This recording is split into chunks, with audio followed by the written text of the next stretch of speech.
Dear listeners, welcome at this episode in the fourth season of the Meet the Expert podcast series.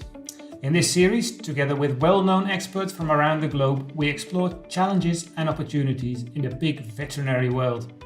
And in this episode, we take a trip down the road of big economics once more, and we'll do so with Lance Mulberry, based in the United States. Aim of this podcast will be to get a better understanding of the concept of homogenizing pig growth. Welcome, Lance. Hi, Vincent. Thanks for having me. Great to have you here. The Meet the Expert podcast series is a co-production of Boehringer Ingelheim Animal Health and Pig Progress. My name is Vincent de Beek. I'm editor of Pig Progress and I am the host of today's episode. Our guest, Lance Mulberry, is located in Columbia, Missouri, United States, and he describes himself as a consulting economist. He works for Knowledge Ventures together with his business partner, Dennis Di Pietri, and as such, he is helping out producers as well as other members up and down the pork production chain aimed at profit optimization. And he does so not only in the United States, but all over the planet. Just to read aloud an intriguing sentence from his bio, Lance specializes in bioeconomic modeling, which examines the effects of biological variation on economic output and AI forecasting. That sentence alone intrigues me, so we'll get back to it later. Welcome, Lance, once more. Before I get to that sentence, could you briefly introduce your business a little bit better and explain in more detail what it is that you're doing? All right. Well, again, thanks for having me, Vincent. A little bit about what we do. Myself and my business partner, Dennis Di Pietri, who you mentioned, we're both consulting economists. Dennis has been doing this for many years now, and I joined the firm back in about, I think it was 2015. And so, as you mentioned, we work primarily with producers, but everyone involved in pork production up and down the chain. I'd say the idea of profit optimization, especially when we think about variation, has been the core of our business for a long time. It was a discovery that Dennis made when he was working with a producer many years ago.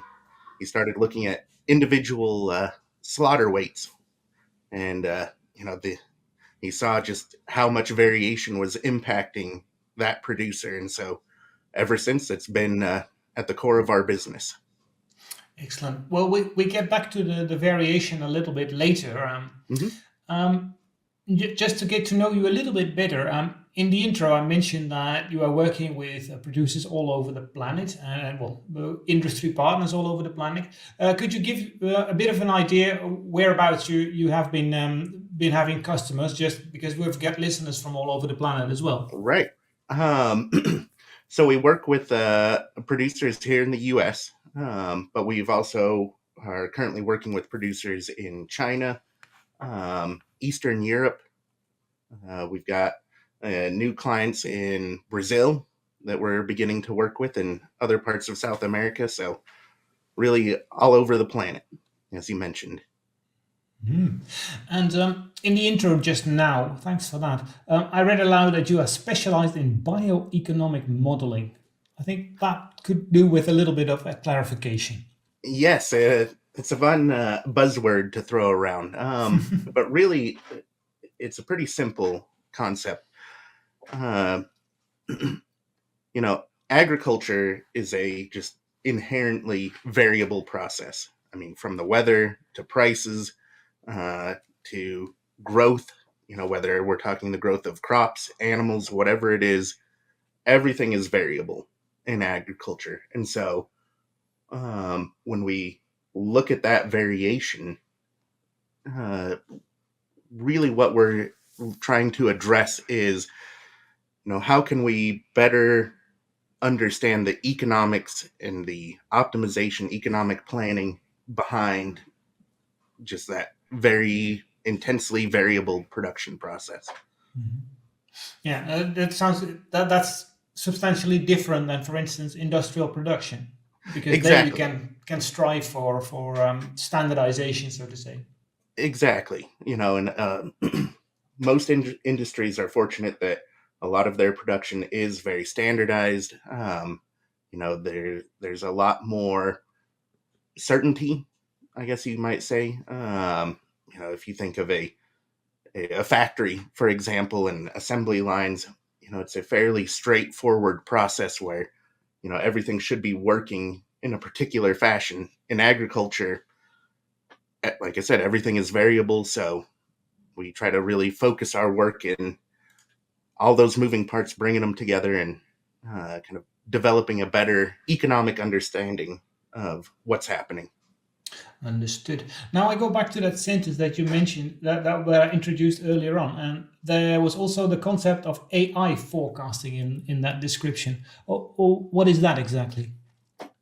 So AI forecasting, or artificial intelligence, has been a very useful tool, really because there's an abundance of production data out there that I'd say largely goes unused. We take measurements and records of everything all along the production chain. And these AI forecasting tools really allow us to utilize a lot of that data that would previously have been unused. And it's also a useful tool, like I said, since it's a intensely variable process. AI is able to kind of help sift through some of that variation that might be a little bit tricky for more traditional models to handle. Yeah, so they help to kind of see what if we change this, then the outcome might be that, something like Right, that. exactly. So it's just a more powerful tool than traditional standard models. Like I said, just because we're able to use a lot more data Mhm. and it's able to see through a lot of these variables and kind of get to a conclusion a little bit more efficiently or effectively. I see. I always ask about the AI because in this business it can also mean artificial insemination. That's right. Yes, we're talking about artificial intelligence here. Intelligence. It's good to have that clear. I was wondering, could you give an example of that AI forecasting? Do you have something in practice that could illustrate that? Yeah, some of the projects that we have been working on with AI forecasting, we have been looking into uh, price forecasting, short term price forecasts, just trying to gauge the amount of variation in hog prices, commodity prices. Another tool that, or another way we've been using it is trying to identify how much variation in weight is going to be in a finishing barn at any given time. And so the idea behind that is to just give a little bit more insight to the producer as to what maybe like the seasonal effects of variation might be in their barns. So they're Yeah, prepared when it comes time to market. and knowing what happens in the barn and knowing what happens, what be the output, can all help you to do your job better in pursuit. Exactly. Yeah. Well, when we spoke earlier, and now during the podcast, you've already mentioned the word variation a couple of times, and that it is essential to your job, and also that it was essential to Dennis's job. Why is that variation at the core of everything you do? Well, you'll hear variation a lot more, so I guess that's a forewarning to everyone.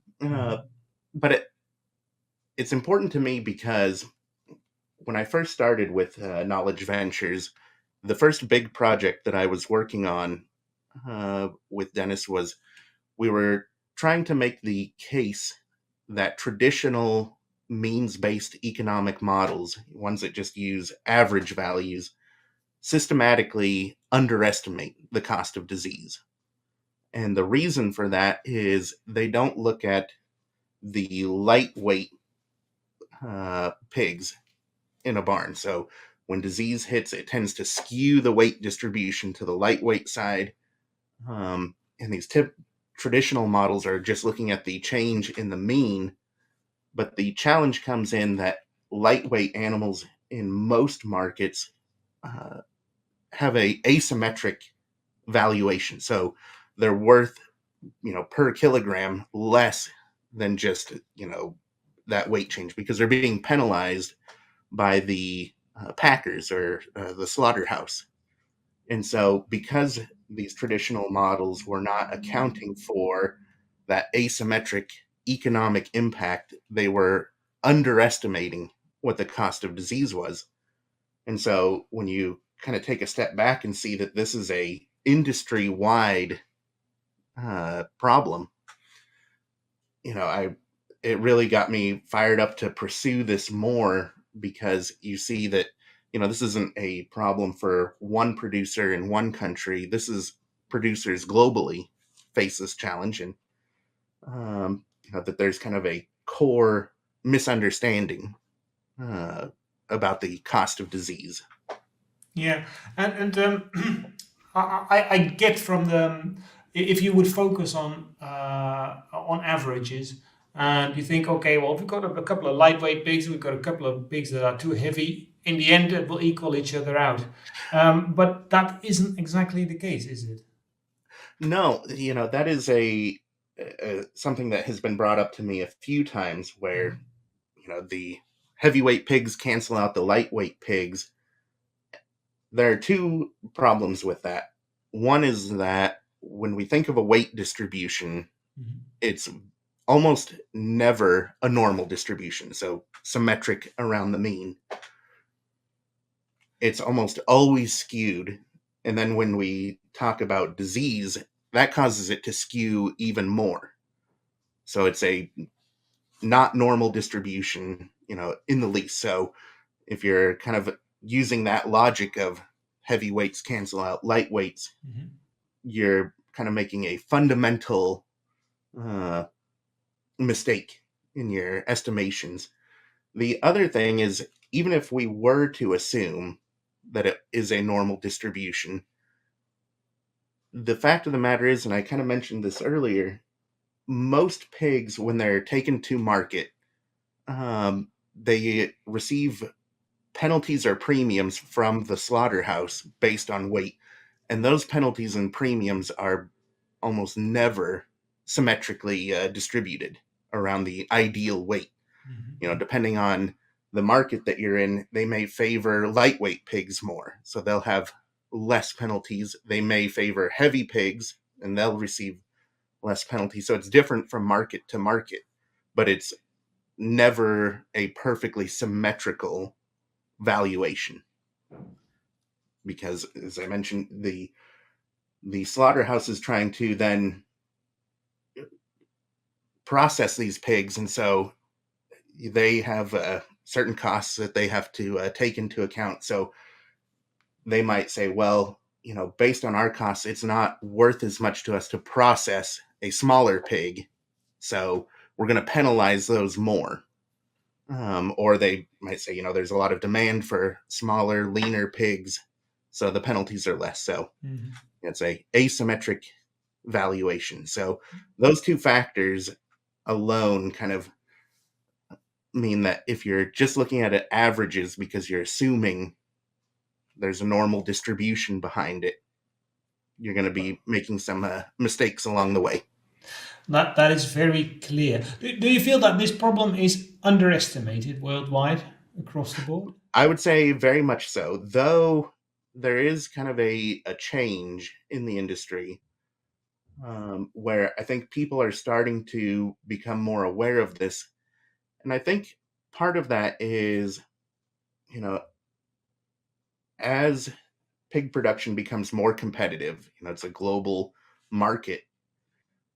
As it becomes more competitive, producers are looking for ways to extract more value from their pigs. So they're having to kind of broaden their horizons, so to speak, and look in these new avenues of where they might be able to increase their profit margins. And so in the past, I think it was something that they could afford to not take as seriously, but now I think they are looking a little closer.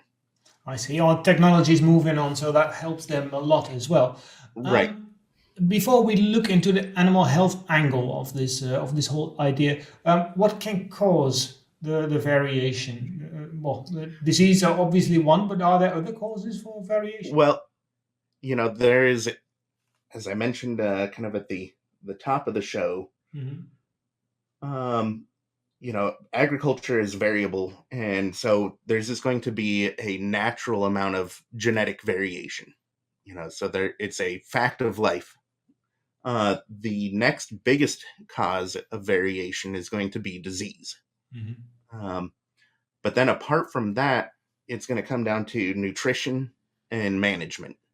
How well are we managing our pigs, the stressors that they might be put under, things like that, that could influence variation. But yeah, so it's going to be genetics, disease, nutrition, and then kind of the human factor.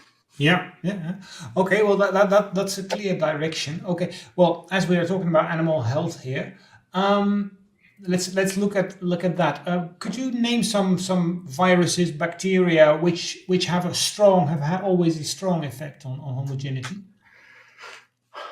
Well, I mean, of course, depending on what phase of production you're in, whether it's breeding, finishing, or breeding to finishing, of course, there's going to be diseases that impact, you know, each of those aspects of production differently, and some more serious than others. So it's hard to pick one, but one that we have spent some time looking at is PRRS.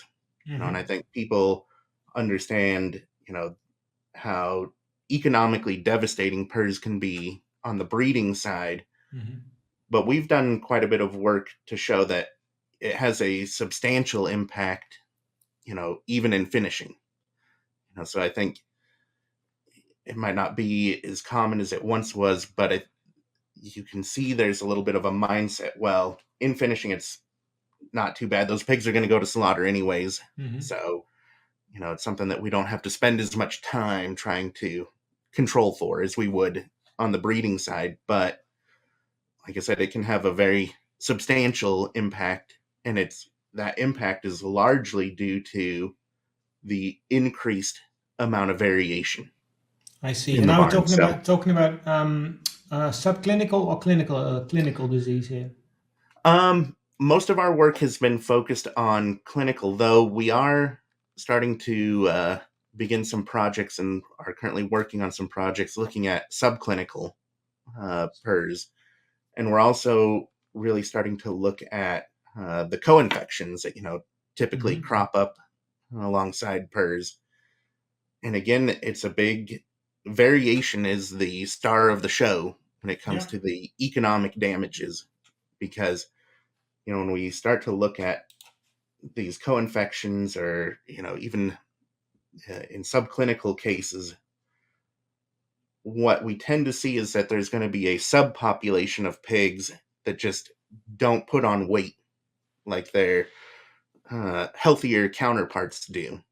And so when it comes time to market those pigs, what you're going to see is that the bottom 20% of the pigs, the lightest 20% of the pigs in that barn, are going to be significantly lighter than their counterparts. Yeah, and that's what we don't want to have when they we are going to market, so to say. Um, Right. what difference can the use of vaccines make in this respect? Well, it can make a tremendous difference. The big thing that we have seen in our work is the use of vaccines really helps pull in that lightweight tail, because we've seen in trial data and in on-farm data, it's really that light, like I said, about 20% of the herd that, they kind of get pulled back in towards the center, towards the mean of the distribution.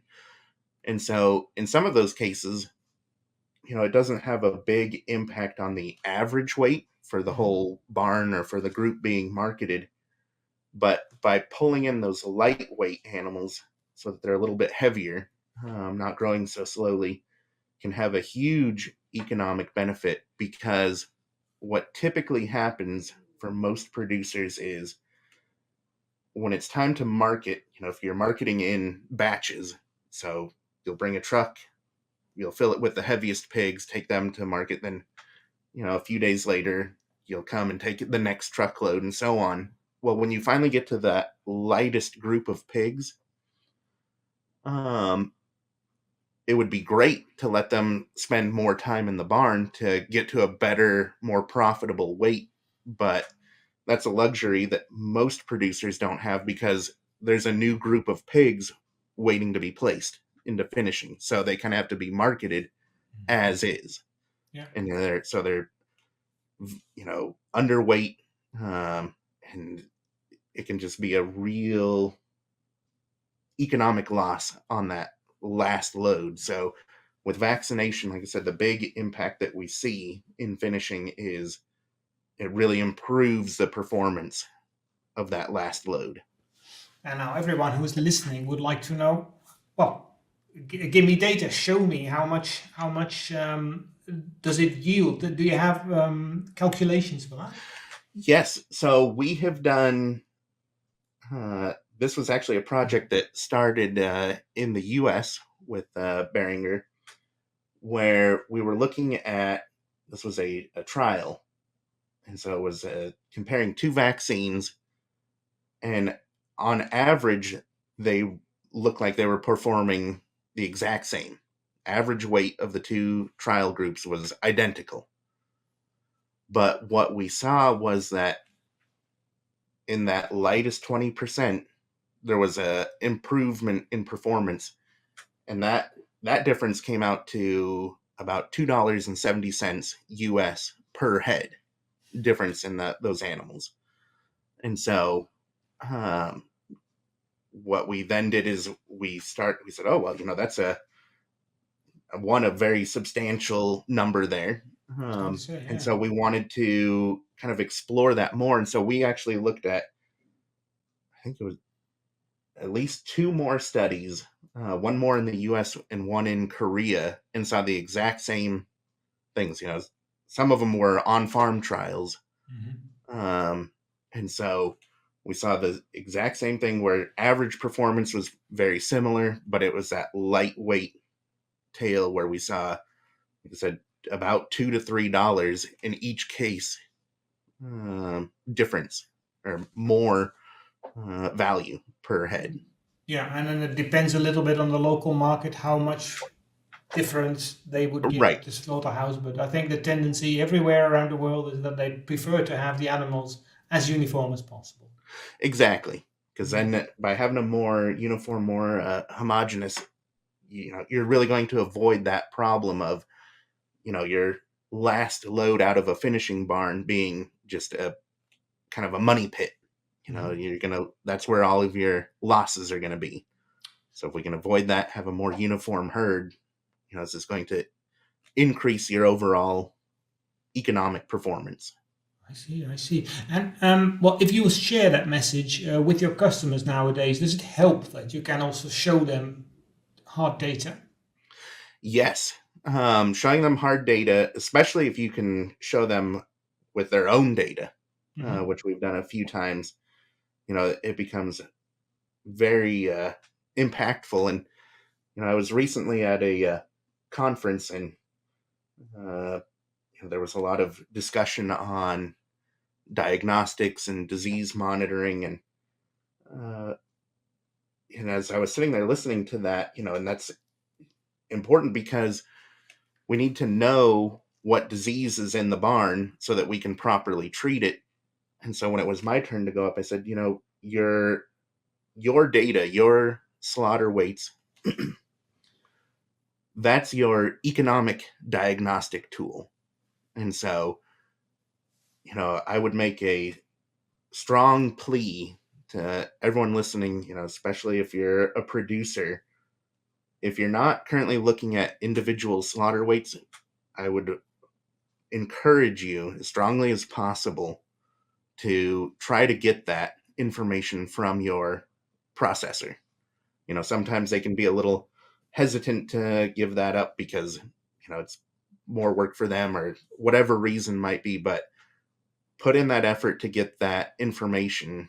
And so with that, you can really start to see, where these damages are occurring. Because if you're just looking at kind of a weekly dashboard or report and you're looking at average weights going out or average performance, you're going to miss these changes that are happening kind of in the margins, so to speak. And so look at your individual slaughter data, and I think you'll be very surprised by what you see. I see. Now, since you're working on this so closely, what will be the next steps in this process? I could imagine that you would also be in favor of individual tagging of animals, and that you actually know every animal on its individual basis. I think common practice these days is that you follow animals on a batch basis, but you don't really know the animals individually. But technically, it's possible. Prices for ear-tags are coming down. Is that a development that you could see happening in the future? I think so. There are, of course, some concerns about that. Like you said, the cost of it, the, lost tags, things like that. But you had mentioned earlier, that with the decrease in the cost of technology, computers are cheaper than they've ever been. We have access to great software, and a lot of this you can do on just Microsoft Excel. You don't need, some fancy statistical tool or piece of software. So we have all of the tools available. And so anytime we can get more information, we're in a place now as an industry to really use that information. You don't need to get into AI forecasting to look at the individual weights that have been tracked, thanks to the tags. You can look at that and say, okay, wow, we are, producing a lot more lightweight pigs than we thought. And I think, most producers, when they look at their data, they'll have enough experience and intuition and know-how to, just by looking at it, know what steps need to be taken to fix it. Yeah. Yeah, I think in the past there was often a bit of a hesitation because they were inundated with loads of data, and well, as time moves on and people get more handy with all the tools available, Exactly. that anxiety will disappear, I suppose. It will, because that was one thing. I was speaking at a conference a while back, and someone came up to me afterwards and they said, everything that you said is well and good, but you realize that to follow your advice, I need to now hire, some computer expert or data scientist to look this over. I said, well, depending on the size of your farm, that might not be a bad idea, but, a lot of this is a lot simpler to do than you realize. You have a computer, you have Microsoft Excel, then you have everything you need to at least get started. Because you might discover that it would be a good investment to hire someone to look at this more closely. But like I said, we have the tools available to us now to get started.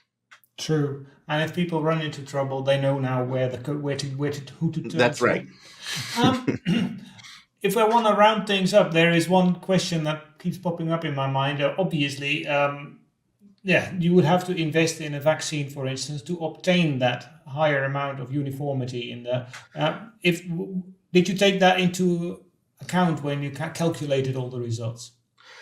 Yes. So that's actually a big project we're currently working on in China right now, is looking at, because there are a lot of local vaccines produced in China, so local to China, that are very inexpensive, compared to the imported vaccines.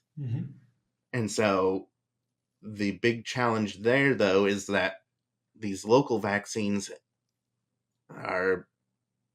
they don't perform as well, to put it nicely. They don't perform as well as these imported vaccines. And so what we're trying to do is show that, you might be saving a little bit of money by getting the less expensive vaccine, but the level of protection that it offers is not as good. And even just the impact that the vaccine has, the response that the pigs have to receiving the vaccine is much more serious than the imported vaccines. And so, what you're doing is, we would say you're stepping over $1 to pick up a dime. Makes sense. Yeah. Yeah. That impact on performance has a much more costly impact than, the actual price of the vaccine alone.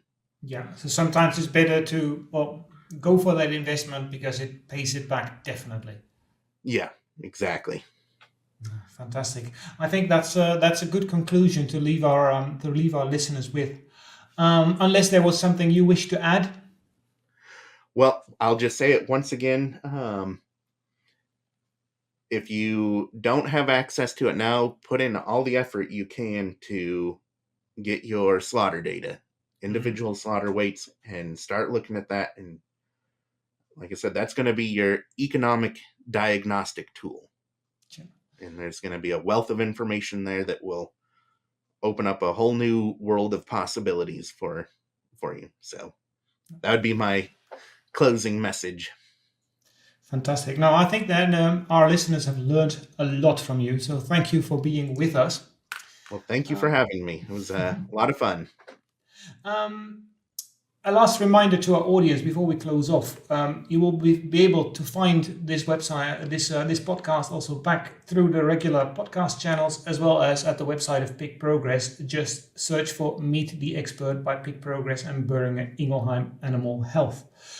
For now, I thank everybody for listening. I thank Lance Mulberry for being with us today, and hopefully we'll be back soon, and we'll can welcome this audience back again with the next episode of this podcast series. Thank you very much. Goodbye.